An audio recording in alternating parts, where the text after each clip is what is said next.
저는 30대 후반의 이연아라고 합니다. 부득이한 사정으로 가명으로 저를 소개할게요. 양해 부탁드립니다. 솔직히 이 이야기를 하면 대부분 못 믿겠다고 하세요. 저도 겪어보지 않았다면 당연히 이런 일이 생길 거라 상상도 못했을 겁니다. 하지만 살다 보면 정말 별의별 일이 생기곤 하잖아요. 저는 영화에서나 일어날 법한 일을 겪었습니다. 이제 그 일을 좀 차근차근 풀어놓을까 해요. 지금부터 말씀드리는 업종이나 회사나 사람 이름은 어쩔 수 없이 다 가명이고 조금씩 다 바꾼 겁니다.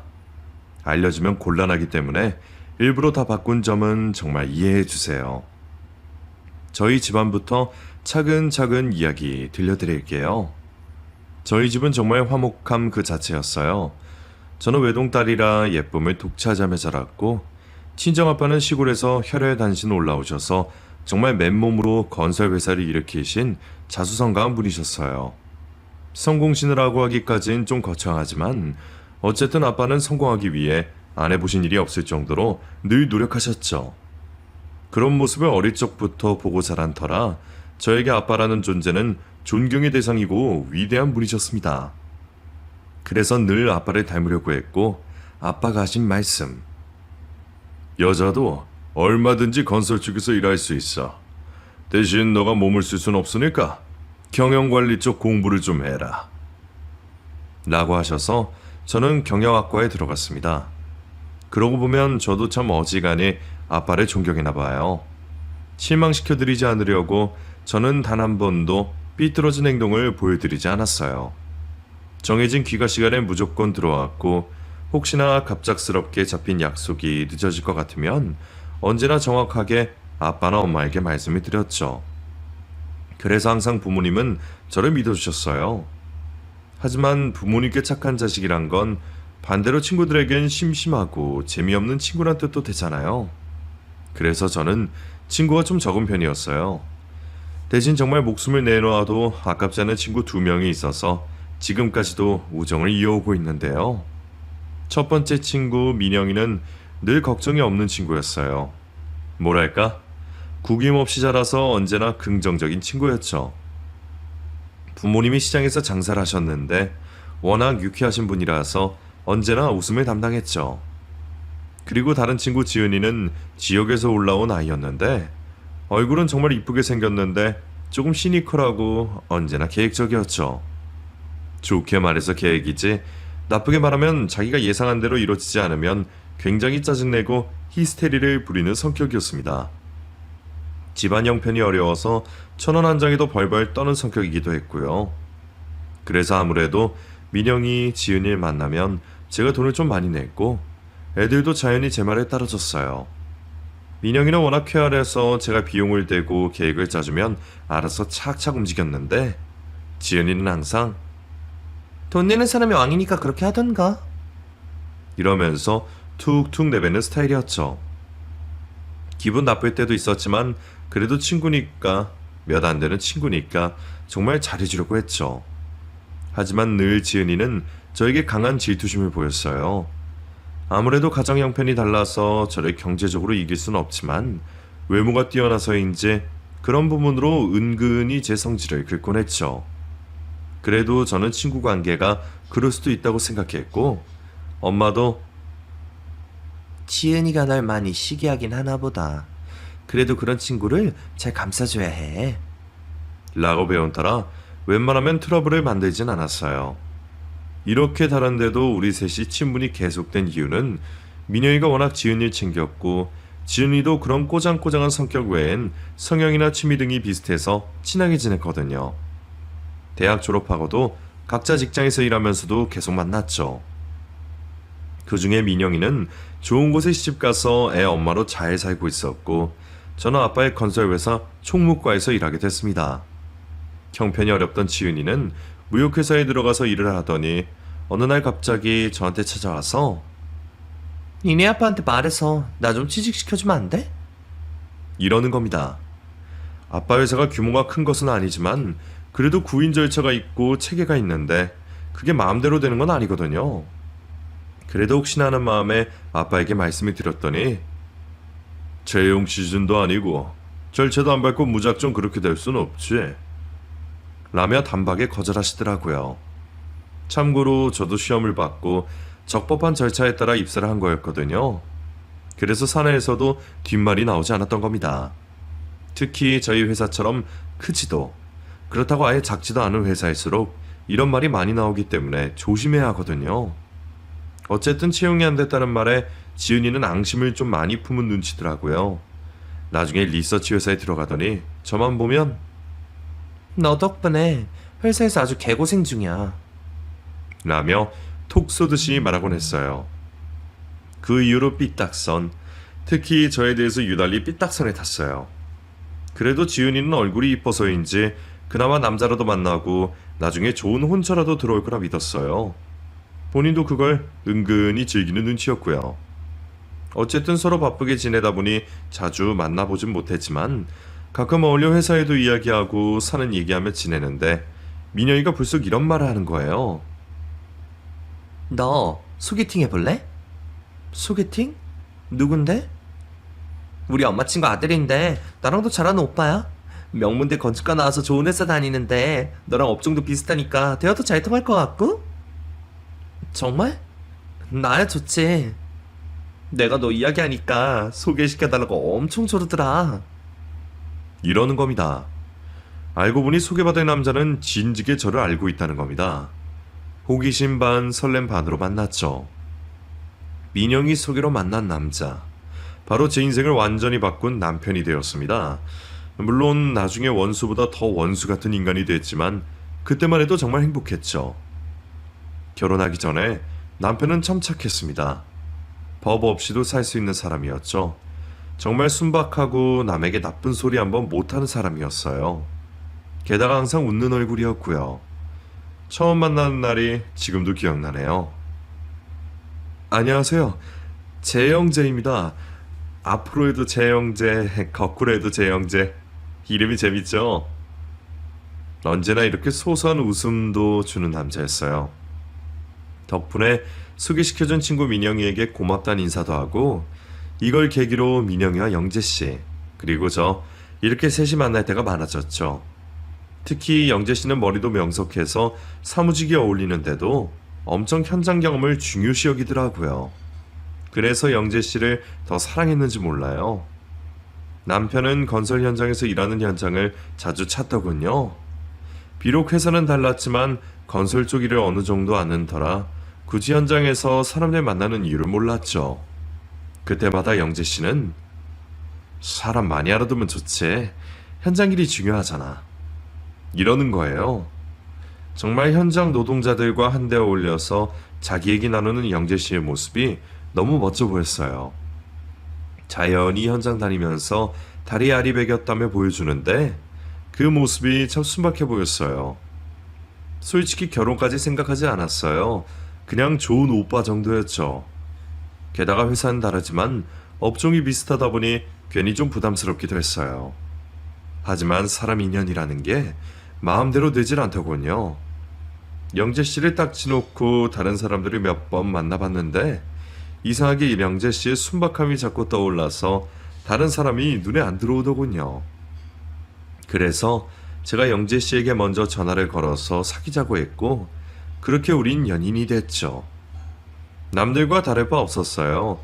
놀러가고 맛있는 거 먹고 고민 있으면 서로 이야기 나누고 보통의 연인들처럼 우리도 사랑했고 그렇게 결혼까지 이야기 나누게 됐습니다. 그 소식을 한 민영이가 너 영재 오빠랑 결혼하기로 했다며? 시댁의 허락 받았어? 아니, 아직 정식으로 뵙진 못했어. 오빠네 엄마를 내가 잘 알잖아. 좀 깐깐하신 분이니까 주의하는 게 좋을 거야. 약간 결벽증 같은 게 있어. 이러는 겁니다. 하지만 그때만 해도 별로 대수롭지 않게 생각했죠. 문제는 영재씨 집안이 참 가난했다는 거예요. 솔직히 남편 행색이나 평소 이야기로 상상해보건데 영재씨의 집안이 넉넉하진 않을 거라 예상은 했어요. 민영이 말로는 부잣집이라고 했지만 시아버지 되실 분이 무리하게 사업을 확장해서 많이 까먹으셨다고 하더라고요. 그래서인지 남편은 워낙 금검절약했고 집안 이야기만 나오면 얼굴색이 어두워져서 형편이 어려울 거라 막연하게 예상은 했으니까요. 하지만 결혼이라는 게 우리만의 결정은 아니니까 남편 집안에 일단 인사를 드리러 가는 게 예의잖아요. 그래서 하루는 영재씨, 언제 부모님한테 인사드리러 갈까? 질문을 했더니 영재 씨가 굉장히 난감해하면서 굳이 인사드려야 해? 어차피 우리 집에선 결혼할 거면 언제든지 오케이라고 했거든. 굳이 부모님 안 뵙고 상견례 정도만 해도 될 것 같은데. 우리 집에선 당신만 좋다면 언제든지 오케이야. 물론 저도 시집살이에 어려운 시댁 식구들 저저 안 마주치길 원하죠. 솔직히 어렵잖아요. 하지만 결혼이란 게 소꿉장난처럼 우리끼리 결혼할게요 한다고 해서 이루어지는 것도 아니고, 일단은 양가 부모님을 뵙기 전에 제가 먼저 시댁에 가야 하고 남편이 처가에 와서 인사를 드리는 게 예의니까 영재 씨를 조곤조곤 설득하기 시작했죠. 영재 씨도 처음에는 부담을 많이 느낀다며 피하다가 계속해서 제가 부탁을 하니까 나중에는 크게 짜증을 내는 거예요. 솔직히 제가 무리한 부탁을 한 것도 아니고 당연한 걸 이야기하는데 남편 될 사람이 화를 내니까 점점 의심이 들기 시작하더군요. 그래서 저도 같이 맞받아쳤습니다. 지금 혹시 바람 피는 거야? 혹시 딴 여자 있는 거냐고. 아님, 내가 창피해? 내가 부끄러워? 왜 부모님을 못 뵙게 하는 건데? 나랑 결혼하기 싫어? 차라리 싫으면 싫다고 말을 해줘. 이러면서 저도 화를 냈죠. 그날 밤부터 영재 씨는 집 앞에 찾아오고 계속 빌더군요.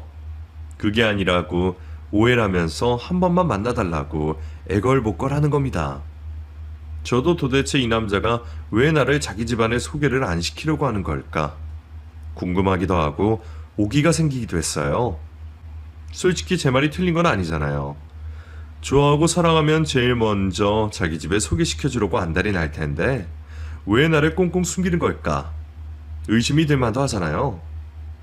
그렇게 한번 튕겼더니 영재 씨는 해명하겠다며 난리가 났고, 그래서 못 이기는 척 만나서 날 소개 안 시켜주겠다는 건 나를 결혼 상대로 생각 안 한다는 거잖아.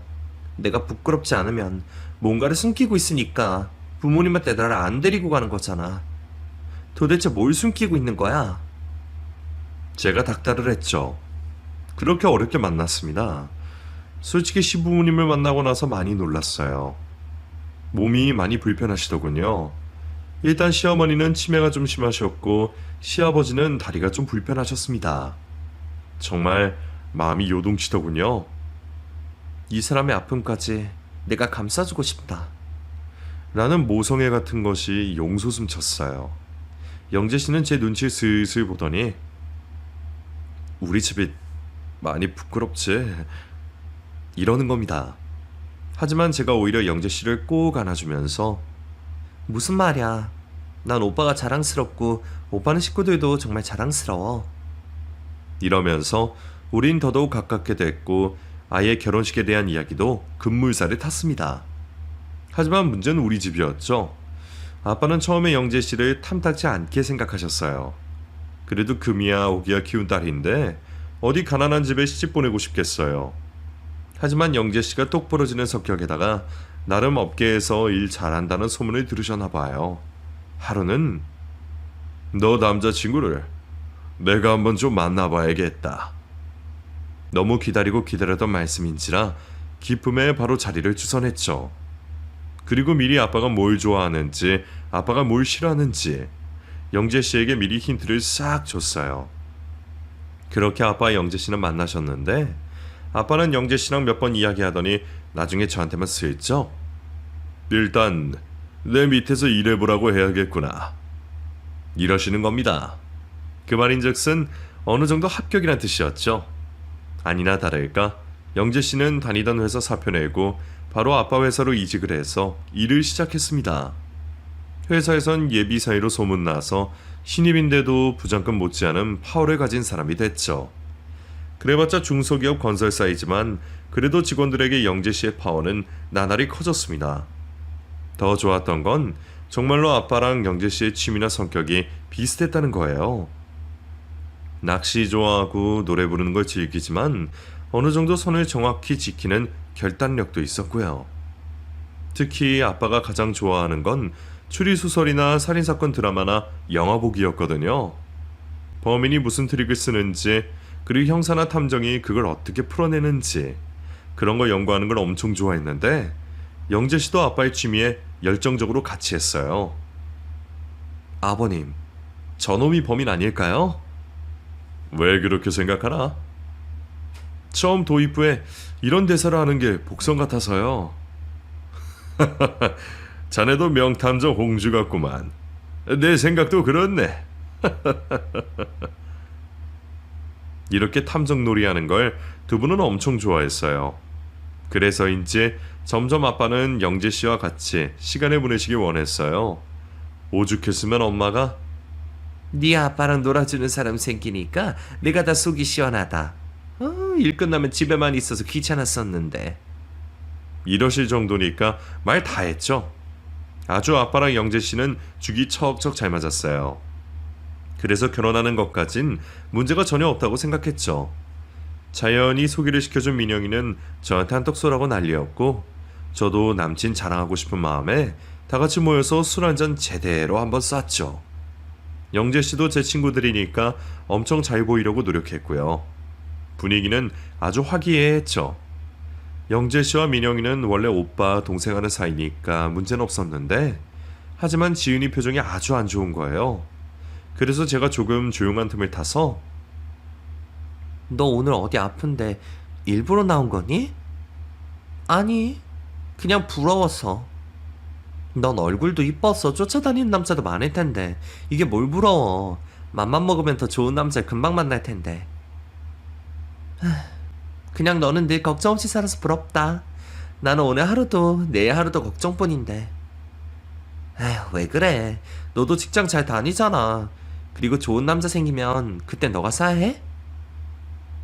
이렇게 잘 마무리가 되었어요. 하지만 은근히 지은이가 마음에 걸리긴 했죠. 누가 봐도 화려하게 생긴 아이가 늘 마음속에 불을 담고 사니까 친구로서 걱정도 됐습니다. 하지만 저도 결혼식 준비하느라 정신이 없었습니다. 근데 준비를 하다 보니까 뭔가 석연치 않은 게 하나 있더라고요. 바로 영재 씨 집안 분위기였어요. 아무리 몸이 안 좋다고 해도 시아버지가 영재 씨를 좀 케어해주고 저에게 예비 며느리로서 좋은 이야기를 해주거나 시간을 보내줄 법도 한데, 저와 영재 씨에겐 관심을 하나도 주질 않는 겁니다.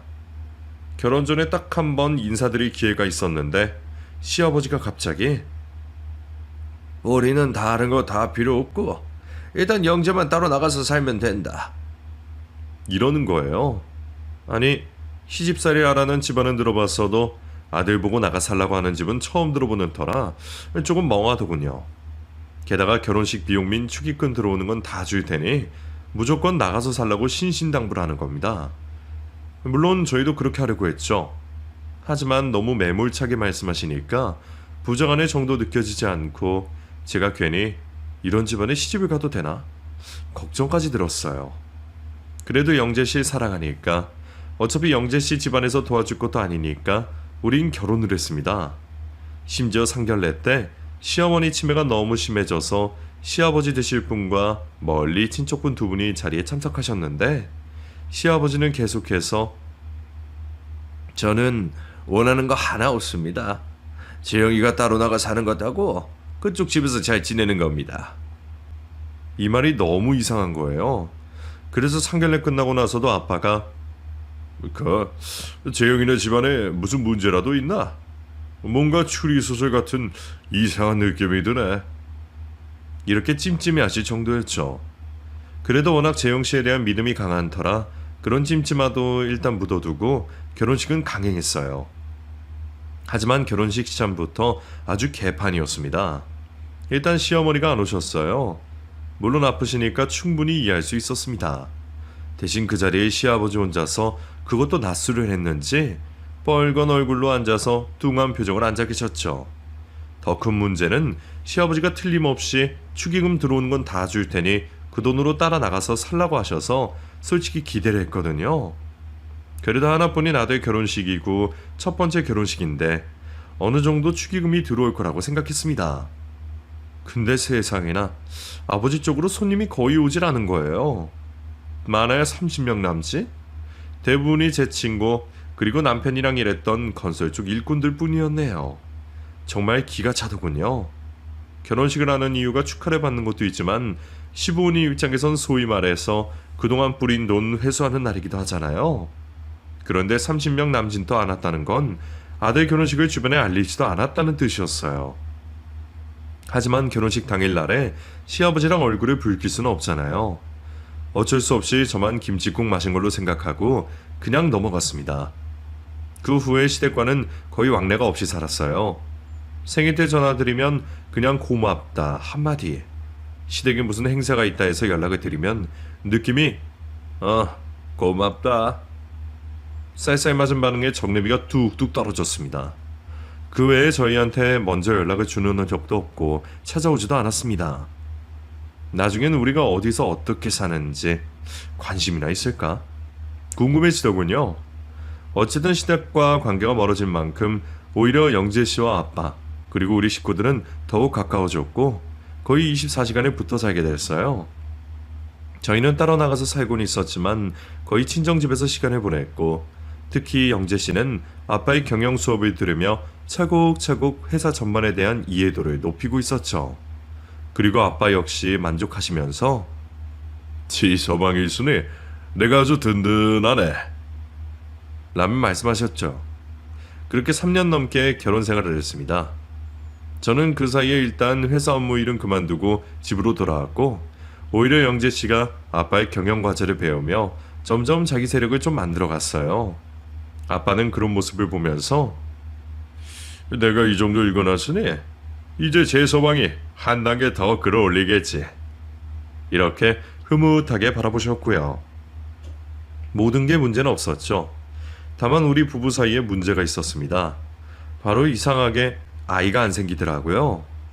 남편의 병원에 제가 따라가 본 것은 아니지만 본인이 아는 의사 선생님에게 이미 검사를 받았는데 문제가 없다고 하더라고요.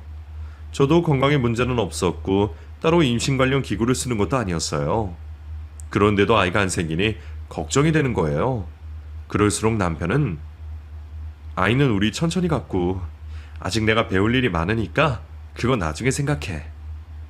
이러면서 점점 일에 빠져 있었습니다. 그렇게 잘 돌아가던 회사 일에도 점점 안 좋은 일이 생기기 시작했어요. 회사 내에서 흉흉한 소문이 돌기 시작하더라고요. 회사에 오래 일하던 직원이 갑자기 사표를 내고 이직을 해버리고 오랜 기간 거래했던 협력사도 돌연 잠적해버리는 경우가 생기니까 다들 회사에 망초가 든 거 아니냐는 수군거림이었어요.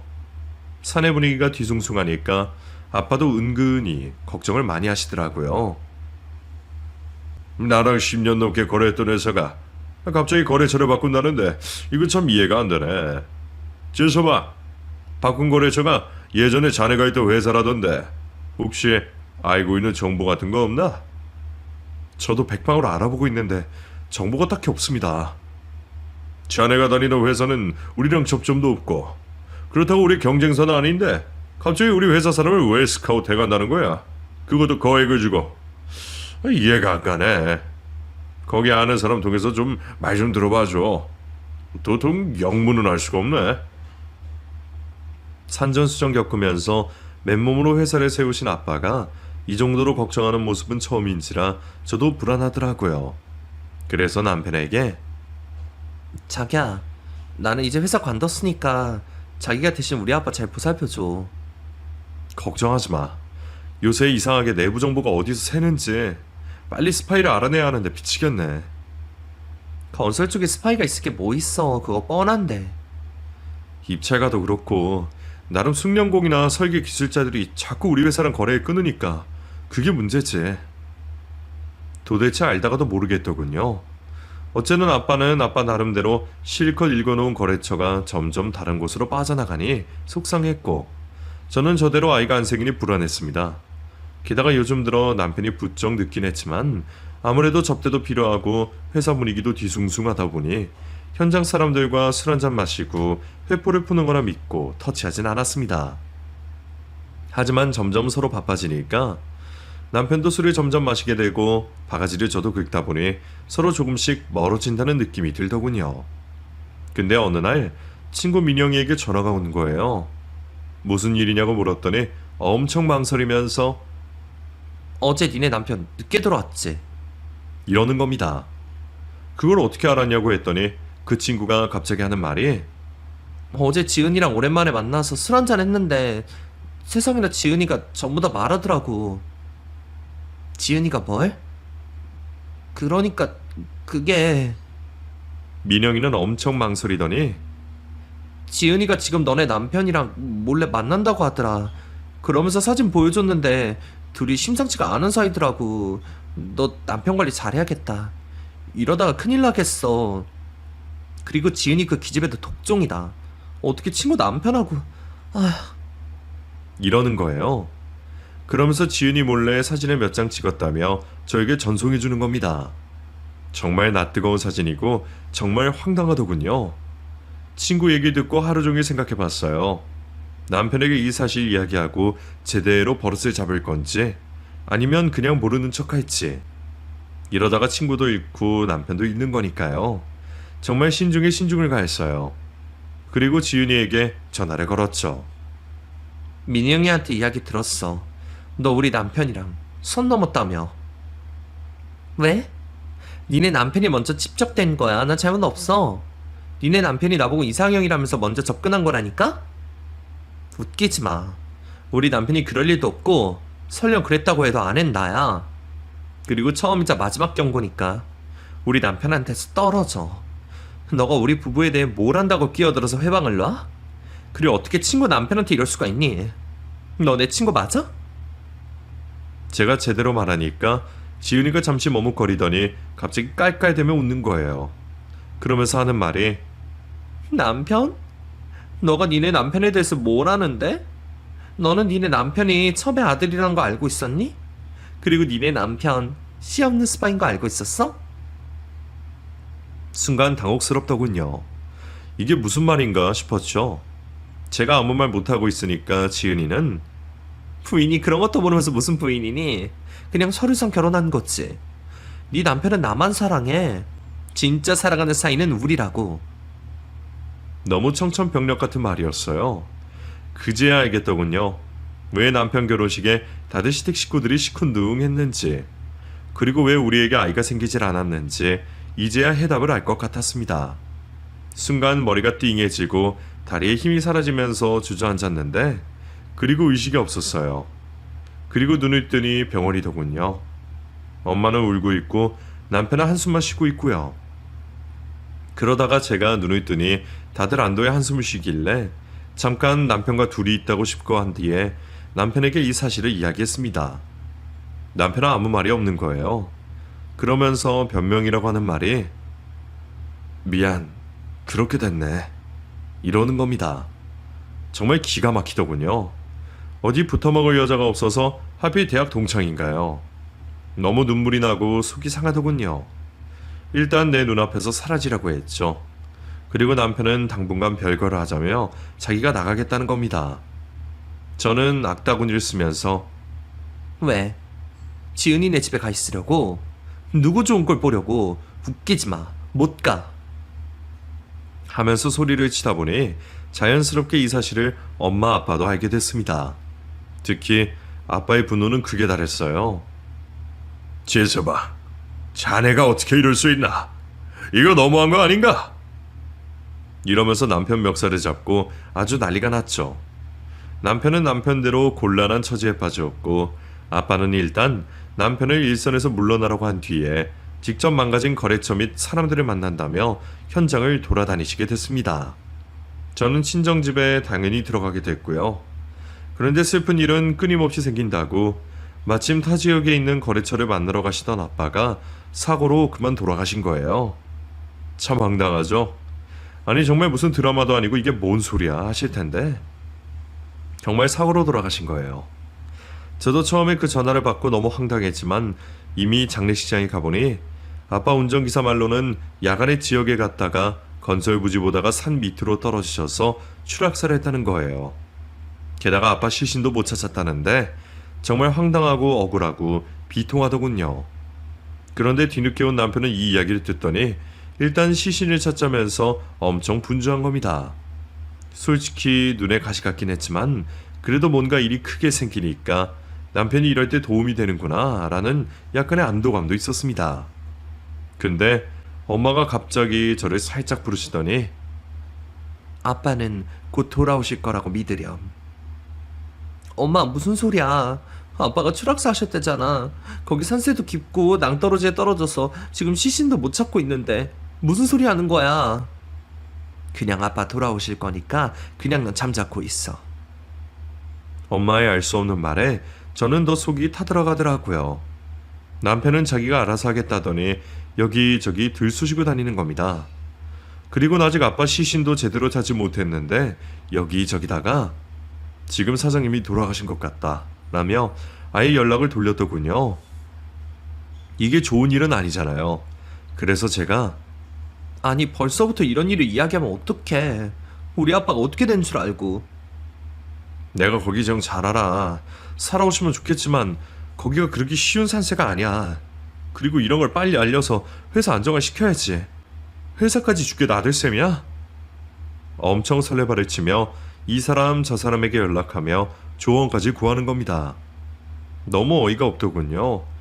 그러면서 엄마 손을 잡고 한다는 말이 어머니, 물론 아버님이 살아 돌아오시면 좋겠지만 못 오시더라도 제가 회사를 잘 맞아서 경영하고요. 다시 오시면 그때 돌려드릴 테니 회사 걱정을 하지 마세요. 이러는 겁니다. 정말 어이가 없더군요. 근데 이걸 딱히 방해하기도 뭐하고 심지어 그새 여기저기 연락 돌려서 각 부서 부장들 만나러 나간다고 남편은 여기저기 연락 돌리고 전화 받느라 분주한 겁니다. 이 모든 게 5일 안에 다 이루어졌어요. 저는 눈물 콧물 다 빼고 있는데 엄마는 알 수 없는 말만 하고 그 사이에 실종 신고를 한 건지 어떤 건지 경찰에선 연락 한 번 없으니 답답해 미칠 지경이고 남편이란 놈은 회사 살린다고 사람 만나러 다니느라 코빼기도 안 비치는 겁니다. 이제 저는 너무 울어서 눈물도 나오질 않더군요. 그냥 멍하니 있을 뿐인데 남편이 오더니 어머니, 일단 제가 중요한 부분은 처리해드리고 다 진행할 테니 여기 걱정은 하지 마시고 경찰에선 뭐래요? 특별한 말 없으면 일단 장례를 치르는 게 하늘에 계신 아버지를 위하는 길이 아닐까요? 그런데 그 말이 끝나기가 무섭게 현관문이 열리더니 아빠가 들어오시면서 지혜서방, 걱정 많이 했지? 나 아직 살아있네 하시면서 들어오시는 거예요. 남편은 너무 놀라서 비명을 지르며 뒤로 나자빠졌고 저 역시도 너무 놀라서 정신이 멍해지더라고요. 근데 아빠는 추락사했다고 믿기지 않을 정도로 너무 말끔한 모습이셨고 씩 웃으면서 남편에게 지혜서방, 아주 5일 내내 회사 스파이들하고 이것저것 잘 헤쳐놨더구만 이러시는 겁니다. 남편은 너무 놀라서 사시나무 떨듯 떨고요. 지혜서방, 경영권은 내가 죽어야 넘어가는 거고 대신 아주 자재 빼돌리고 협력사 사장 구워 삶느라 고생했네.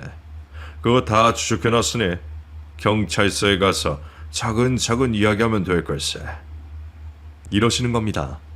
남편은 갑자기 무릎을 꿇고 아버님, 어차피 그거 저한테 물려주시면 제가 다 불려놓으려고 한 겁니다. 아직 안 물려줬는데 왜 마음대로 빼돌려? 그리고 이전부터 나 몰래 경쟁사에 빼돌렸잖는가. 이미 다 파악했어. 어쨌든 내부에서 어떤 놈이 붙어먹었나 찾기 어려웠는데 이참에 자네 덕분에 다 알아냈으니 고맙네. 아주 고마워. 이러시는 거예요. 그제야 저도 의문이 풀리시더군요.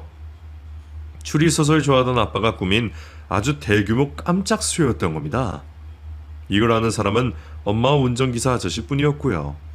그래서 경찰에도 신고를 안 하고 아빠는 어느 모처에서 회사 돌아가는 상황을 지켜보고 있었고 남편은 그것도 모르는 채 아빠 배신할 내부 인간들을 모아서 자재 및 거래처 관련 소스를 다 빼돌리려고 준비했던 겁니다. 이미 아빠는 예전부터 이런 상황을 예견하고 미리 이런 쇼를 준비했다고 하시더라고요. 정말 산전수전 겪었던 분이라 그런지 이런 낌새를 기가 막히게 채시더군요. 덕분에 남편은 이번 일로 인해 여러 제목으로 바로 경찰서로 잡혀갔습니다. 잡혀가면서 저에게 이런 말을 하더군요. 진짜로 너 사랑했었어. 아주 개소리였지만 남편의 행각이 너무 어이가 없었습니다. 남편이 여기저기 자재 팔아먹고 내부 인재 빼돌려서 경쟁사에 넘긴 후에 심지어 자기 회사까지 차리려고 했던 걸 나중에 알게 됐습니다. 그냥 가만히 있었으면 우리 회사 후계자가 될 텐데 왜 이렇게까지 했나 궁금했어요. 그래서 하루는 면회를 가서 남편에게 물어봤죠. 그랬더니 그냥 돈에 욕심이 멀었었나 봐. 내 사업이 하고 싶어서 미안하다. 할 말이 없다.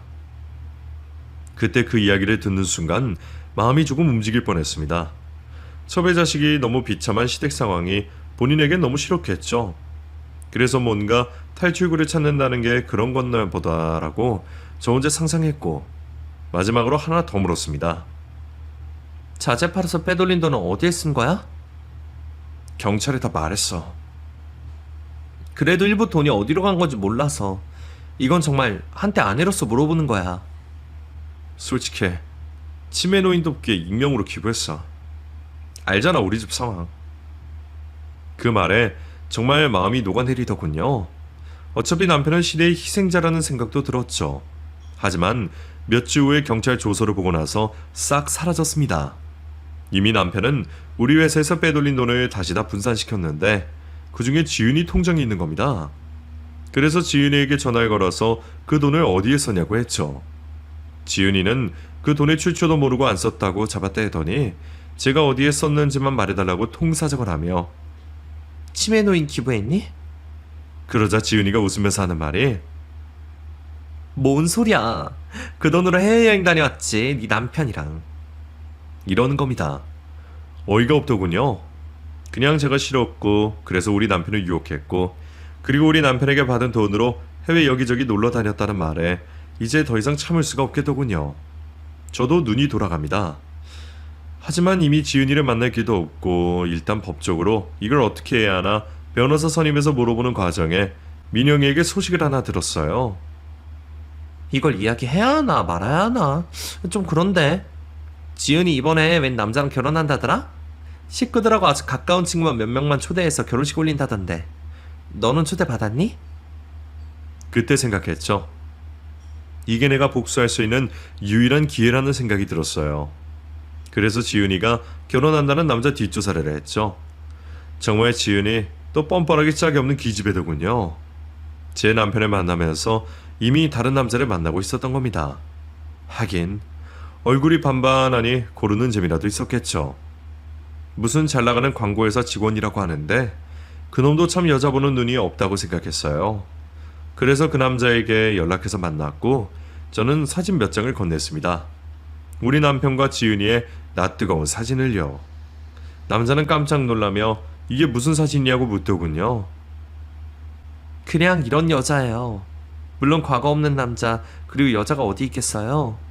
하지만 이런 과거는 선을 좀 넘어도 많이 넘은 거죠? 그런데 이 사진은 어디서 구하신 거죠? 이거 합성 아닌가요? 광고회사 다니는 분이니 사진이나 영상 합성이나 편집하는 건 잘 아실 거고 모르시면 같은 업종에 그런 거 분석하는 분이 계실 테니 물어보시면 단박에 이게 합성인지 아닌지 아실 거예요. 그리고 이게 왜 합성이 아닌지 100% 증거를 드리자면 여기 이 남자가 제 남편이거든요. 지은이는 제 남편의 뺏어간 년이니까요. 그 말에 남자가 사진을 보며 부르르르 떨더니 저보고 지은이랑 어떤 관계고 누구냐고 묻길래 그냥 한마디 했어요. 그냥 남편 뺏긴 년이에요. 그렇게만 알아주시고요. 지은이같이 나쁜 년이 잘 되는 꼴 보기 싫은 사람이기도 하고요. 결혼을 하든 안 하든 그건 그쪽 자유지만 저 같으면 이런 여자랑 살면 아주 피곤해지실 거예요. 라고 한마디만 해줬습니다. 당연히 결혼 파토 났다고 하더군요. 그리고 아니나 다를까 지은이에게 전화가 몇 통 오길래 안 받았더니 저주가 가득한 톡과 문자를 보내더군요. 그냥 제대로 읽지도 않고 다 삭제하고 차단했어요. 그런 걸 제가 왜 봅니까? 정신건강만 안 좋아지니까 싹 다 버렸죠. 저는 이제 지은이가 어떤 남자를 만나든 어떻게든 제 귀에 그 소식이 들어오면 지구 끝까지 가서라도 인생 망가뜨릴 겁니다. 제 눈에 피눈물 나게 했으니 저도 똑같이 해줘야겠습니다. 어쨌든 이제는 아빠 회사에서도 내부 스파이 정리되고 안정화됐고 저는 남편과 이혼 후에 아주 평화롭게 잘 살고 있습니다. 앞으로 어떤 일이 있을진 모르겠지만 설마 이보다 더한 일이 있을까요? 인생 수업 제대로 받았으니 이제 웬만한 일엔 끄떡 없을 것 같네요. 저의 긴 글 읽어주셔서 감사합니다.